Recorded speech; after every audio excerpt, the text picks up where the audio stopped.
Welcome to Energy Talks, a regular podcast series with expert discussions on topics related to power system testing, data management, and cybersecurity in the power industry. My name is Scott Williams from the podcast team at OMICRON, and I will be your host.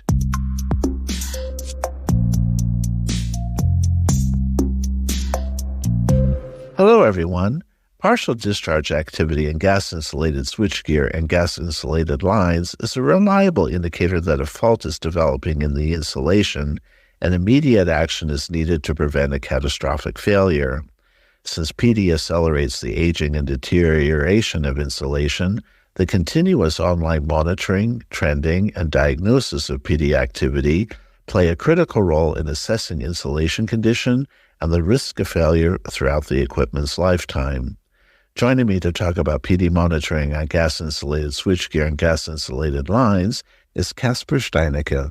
He is an OMICRON PD expert and co-developer of OMICRON's MPD PD testing technology, as well as PARADIMO 100, a new OMICRON PD monitoring solution for gas-insulated switchgear and gas-insulated lines.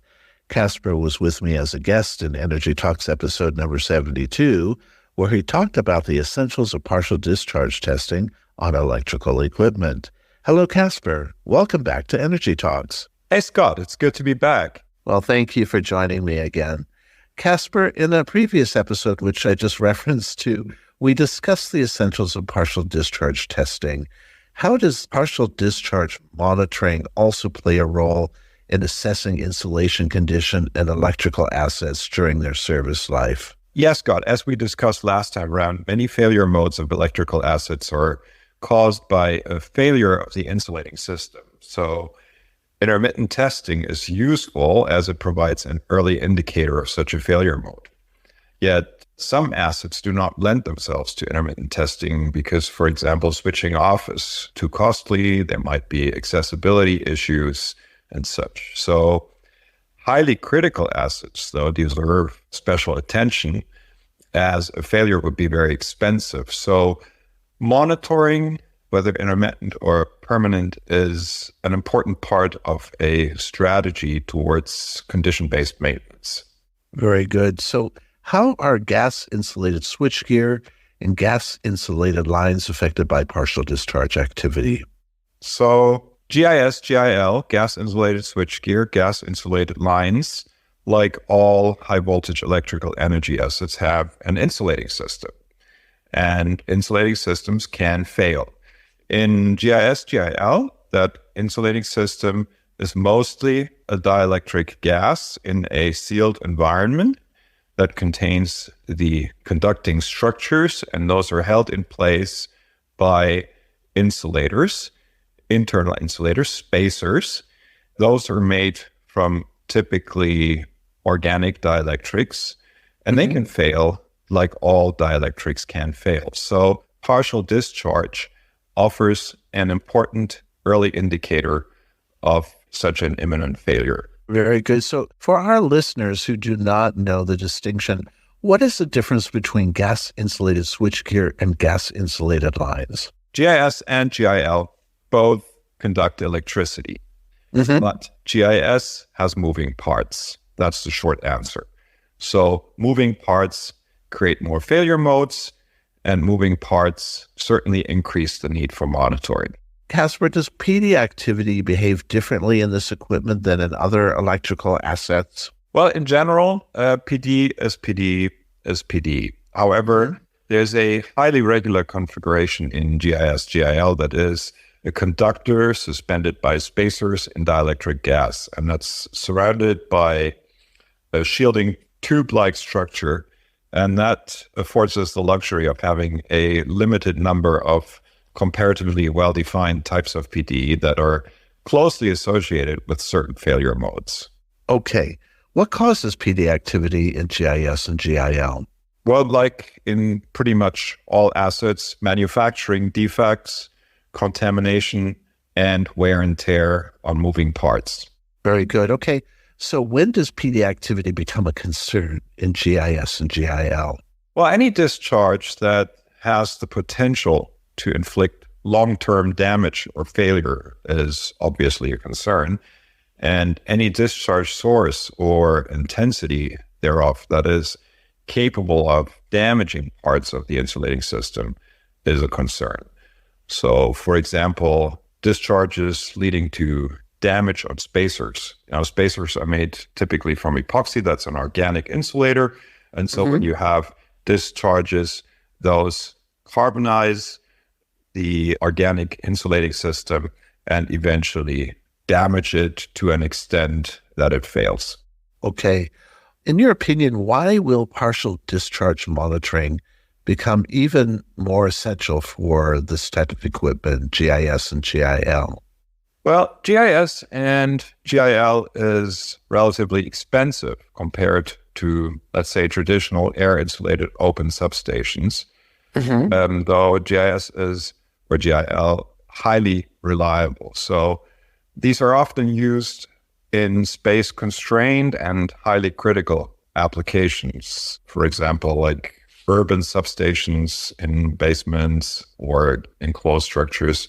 They're used in industrial energy supply, often very critical industrial energy supply. And we're seeing significant growth in that. You know, the growth of megacities around the world on the one hand, and then you have data centers and you have high-tech industries like semiconductors that are extremely reliant on their energy supply, and where the cost of having gas-insulated gear is not so much a concern. So we're seeing a significant growth in that. I've heard that even in arid desert climates where the temperatures are quite high, that gas-insulated switchgear is also preferred and in housing to protect it from the heat. Is that true? Well, gas-insulated switchgear is very resilient as far as environmental factors are concerned, because it is enclosed, it is sealed from the environment. So it protects well against ingress of dust, of humidity, or, other like demanding environments. But, what's also important, and I was going to mention that, is we have new dielectric gases that are being phased in. There's like a huge environmental concern around SF6, sulfur hexafluoride. It has tremendous global warming potential. And so for some time now, manufacturers have been phasing in new gases like G-Cube by GE, or there's Air Plus by ABB and 3M. And experience around these new gases has yet to be accumulated. So in the meantime, monitoring provides an additional safety layer and provides peace of mind. Caspar, what are the advantages of monitoring PD activity now in gas-insulated switchgear and gas-insulated lines? Well, every piece of critical or important infrastructure counts, and PD monitoring in general provides an additional layer of safety and reliability. So while this is true for any asset, GIS and GIL are, just as I mentioned before, very common in critical applications. And that's in general an indication for monitoring. Okay, so are there advantages to doing both PD testing and PD monitoring in GIS and GIL? And if so, when are they used together? Yeah, absolutely. I think this goes pretty much hand in hand. So in many cases, like a portable PD instrument like our UHF 800 might be used for commissioning switchgear or for performing intermittent testing on equipment that's not yet under permanent surveillance. So if on those occasions problems are discovered, and problems that might not warrant immediate action, that, create suspicion, and that might certainly warrant local, not necessarily permanent, possibly temporary monitoring, that's where this goes hand in hand. So let's say you do this test using a UHF 800, you find a problem, you connect a monitoring system first temporarily and then maybe permanently. And you start with 1 or 2 or 3 units, and then you do more. So as with offline and online partial discharge testing, such as with the UHF 800 on both gas-insulated switchgear and gas-insulated lines, PD monitoring is also performed in the ultra-high frequency range. Why is this important, and what are the benefits? Well, there's basically two reasons for using UHF. First of all, it's far removed from most typical external sources for interference. That is, you're operating in a very high frequency range. Most interference, especially the line-coupled interference that comes from afar, is present in the lower frequency bands. So this kind of insulates you from that. And then secondly, GIS and GIL provide a coaxial structure, almost ideal, that's well suited to UHF propagation. So that's pretty much unlike most other assets. UHF can readily propagate through GIS, GIL configurations. For both of those reasons, UHF is the suggested frequency range for GIS, GIL. And that's why they also have built-in sensors. I mean, most newer GIS, GIL do have those built-in sensors. These are antennae that are used for picking up UHF signals from within this well-shielded cavity. OMICRON recently introduced a new PD monitoring solution for gas-insulated switchgear and gas-insulated lines called PARADIMO 100. Caspar, could you please describe this new solution and how it is used in assessing insulation condition and risk assessment? PARADIMO 100 is a compact IoT edge computing device for monitoring GIS and GIL. There's lots of fancy words in here, but what it means is it's a small device that is network connected and contains all the logic and database function for monitoring, record keeping, and notifying the operator.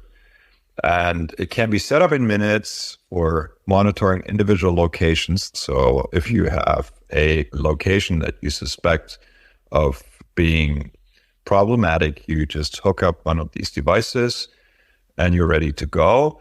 If you wish to monitor larger installations, you set up multiple devices. Again, this can be done very quickly. And the whole solution around the PARADIMO 100 is just extremely scalable. So since everything is contained within these devices, that's what edge computing is about. Edge computing refers to the device's ability to make decisions, in this case, perform alerting functions. And then multiple such devices can monitor larger installations. How exactly is PARADIMO 100 integrated into GIS and GIL systems? Well, yeah, it's what I just mentioned. It's kind of the next generation monitoring solution in that it is completely IoT, that's Internet of Things. So it's a small box that provides three connections, that is power, network, and sensor input. Network in this case is fiber optics. So you choose a location close to your GIS, GIL integrated sensor. You mount the box, you connect one cable to the sensor, one to power, and one to a local Ethernet connection, which uses standard Ethernet fiber optic infrastructure, and you're ready to go. Okay, so you mentioned that this is a scalable solution. How many PARADIMO 100 devices are recommended, or how many would you recommend to monitor a GIS or a GIL system effectively? Well, that depends. That's the answer here. In general, you have a certain number of built-in sensors, and you have distances between these sensors, and you would want to choose a sufficient number of these sensors so that all of your critical infrastructure is visible from these sensors. Then for each sensor, you take one of these small boxes, you connect that box to that sensor, provide it with power, and hook it up to the network, and you're ready to go. Okay, very good. So regardless of whether you have just one device or multiple devices, PARADIMO 100 users can leave the system running continuously after a straightforward installation, which you just described. What happens when something suspicious is detected, for example? You can just leave it alone and rely on the system to do what it does to monitor tendencies in PD activity and growing PD activity and to tell you about it. Is that correct? That is very much correct, yes. In most circumstances, there will be no significant PD activity. I mean, that's what monitoring is all about. It's all about leaving something in place that notifies you if and when something of concern happens. So with PARADIMO 100, it works like this. It acquires the signal at all times. It stores a history of what it sees. And all the time, it looks at PD patterns. It classifies these patterns, and it uses an alerting algorithm that corresponds to the newest CGRE working group recommendations. We are part of that working group. And so we're looking not just into these individual sensors, but then these PARADIMO units will also talk to one another. So if we see a fault in the system and we're seeing it from multiple sensors because it's happening in between those sensors, then that's also being integrated into the decision-making process. PARADIMO devices will then alert you via, for example, a Modbus TCP connection.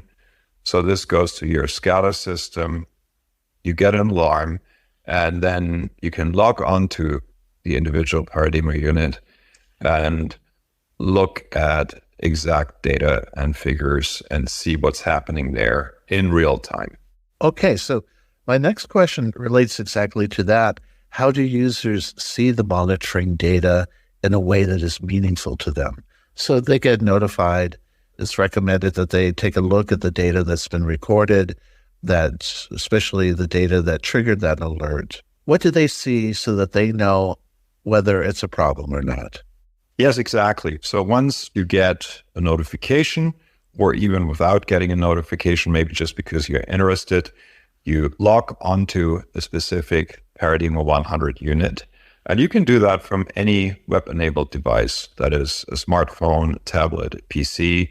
As long as you're in that same network, you can log onto the PARADIMO device and you can look at PD activity as it happens in real time.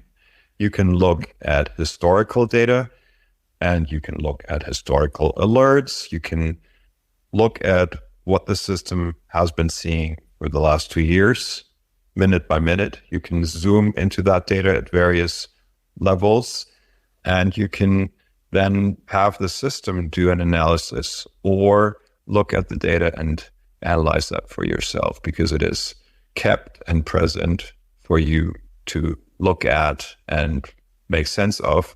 If you can't do that, the system will.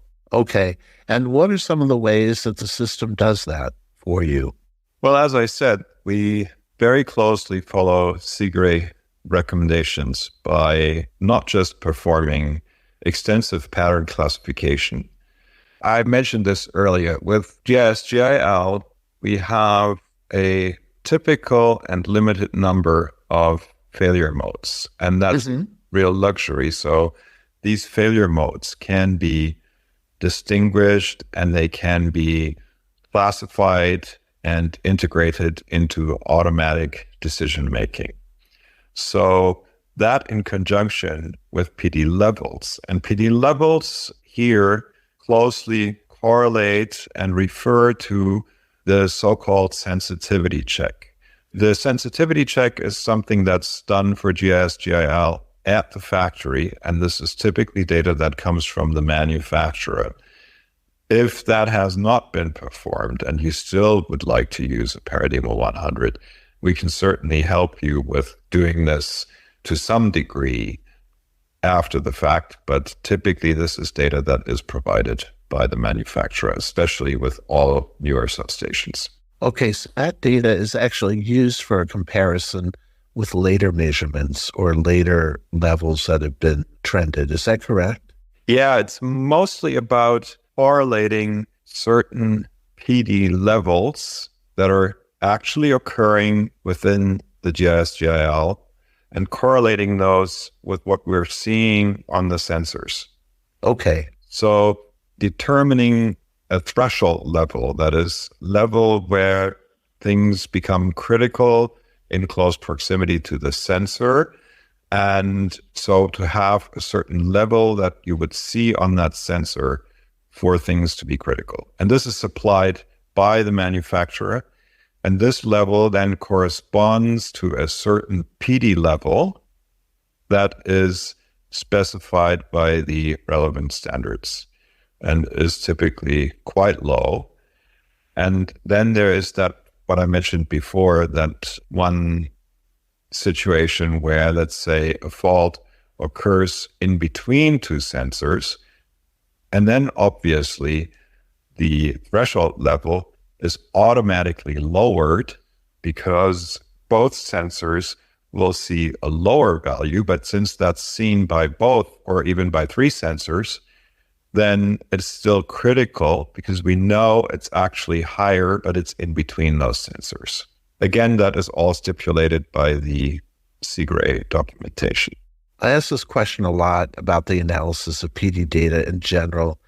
How much PD expertise do users need to be able to use PARADIMO 100 for risk assessments? With PARADIMO 100, the user actually needs very little expertise. And that's clear from what I just said before. That is, we use a very well-defined alerting procedure here as stipulated by CGRE. We classify these patterns automatically. We look at PD levels, and we look at multiple levels on adjacent sensors. So since all of this is done automatically, there is very little need, or actually no need at all, for user intervention. So these systems operate completely unattended. Only when there is PD, experts might be interested in looking at that. And we provide ample facilities for doing that. You can look at everything that's happening in real time. This also gives you additional insight, but that's pretty much reserved for people that are experts in that field. And again, that's absolutely not required for operating, using, and making productive use of these devices.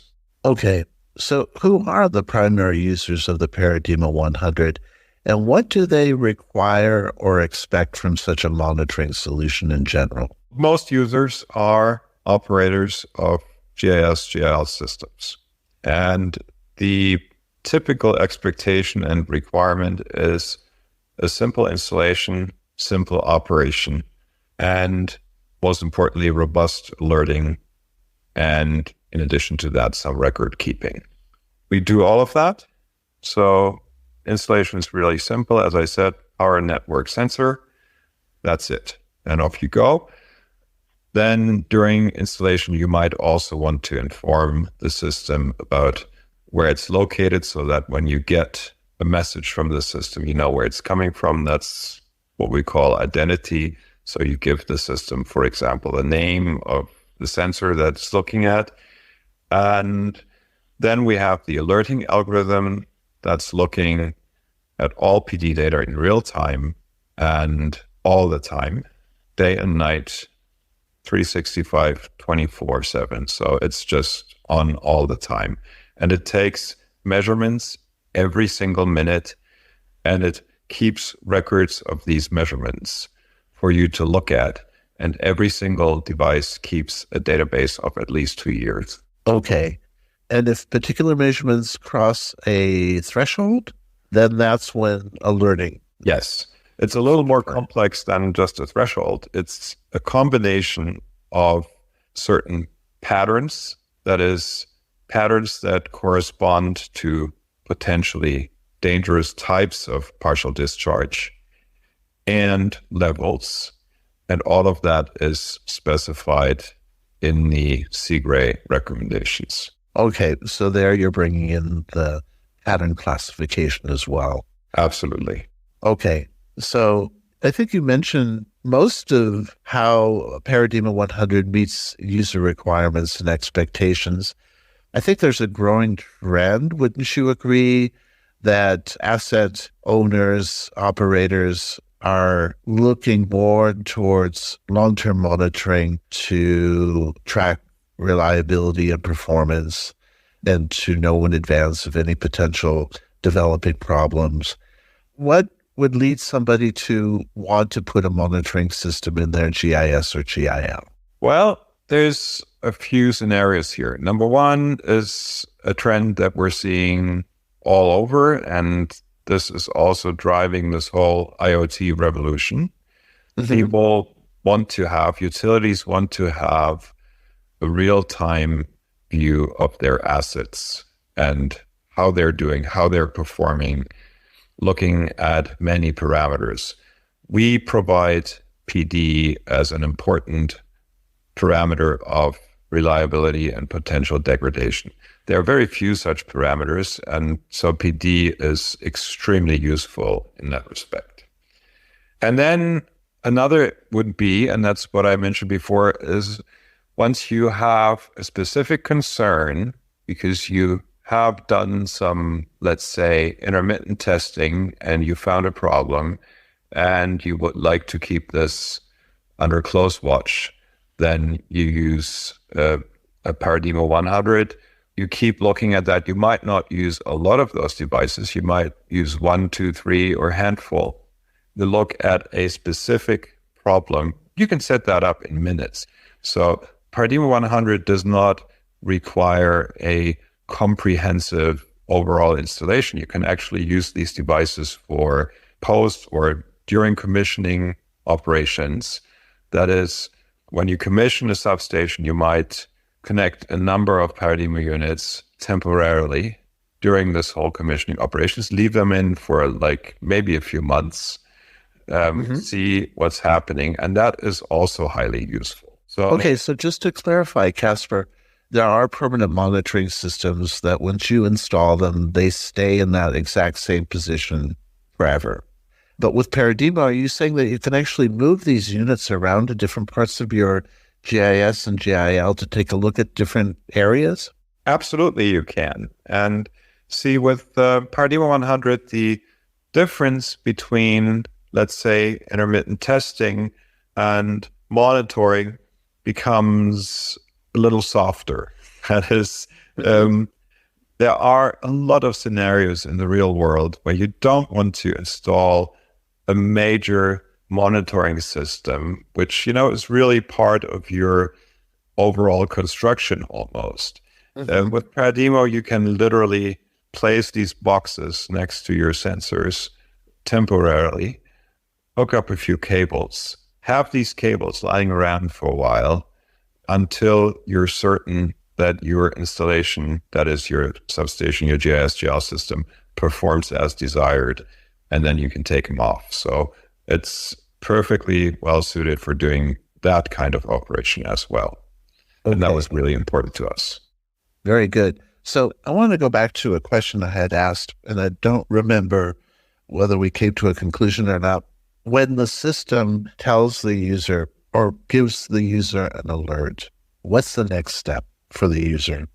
Well, if you're getting an alert, you definitely want to look into that. So the next step would logically be to log onto that system, see what's going on. So you can see these systems operate in real time. They're like a measuring device. So you can log onto the system. And when you do, you get a real-time view that is several frames per second. It looks like a wonderful PD oscilloscope. And you can see what's going on in real time. So for anyone that's somewhat versed in PD, they can see and tell what's happening. And you can do that from whatever location you're at, because this is all on the internet. You can ask an expert that's possibly located halfway around the world to look at that again in real time. That's totally doable. So once you have determined that this is something that's actionable, then of course you'd want to take action. That is, potentially switch this off, have it inspected, and then use that same monitoring technology again to verify that whatever was done correctly and has fixed the problem. Very good. So you mentioned the internet compatibility and being able to access the data. So we're really talking about a web interface to access the data at any time from anywhere. Is that correct? That is exactly correct, yes. And so we wanted a device that, because of the kind of use cases that I described here, like, temporarily placing them somewhere, permanently placing them somewhere. If you place them temporarily, you could use, let's say, a router for mobile data, connect that to a small number of devices. So it wouldn't intrude on your other infrastructure. It would be completely separate from that. You'd only be looking at these sensors in real time, and you would get valuable monitoring data from those sensors, again, corresponding to, all the relevant standards. Very good. Okay. Well, Caspar, thank you very much. I want to know, before we go, where our listeners can get more information about partial discharge monitoring on GIS and GIL, and also PARADIMO 100. You can always consult our website. You can ask your OMICRON representative, or you can even attend one of our courses and trainings, or talk to us during a large number of trade shows where we're present. Okay. Caspar, thank you very much for joining me to discuss the importance of partial discharge monitoring on GIS and GIL in this episode of Energy Talks. Pleasure as always. Thank you for having me. Thank you, Caspar. And a big thank you to our audience for listening to this episode of Energy Talks. We always welcome your questions and feedback. Simply send us an email to podcast@omicronenergy.com. Omicron has several years of experience in power system testing, data management, and cybersecurity in the power industry, and offers you the matching solution for your application. For more information, be sure to visit our website at OMICRONenergy.com. Please join us to listen to the next episode of Energy Talks. Goodbye for now, everyone.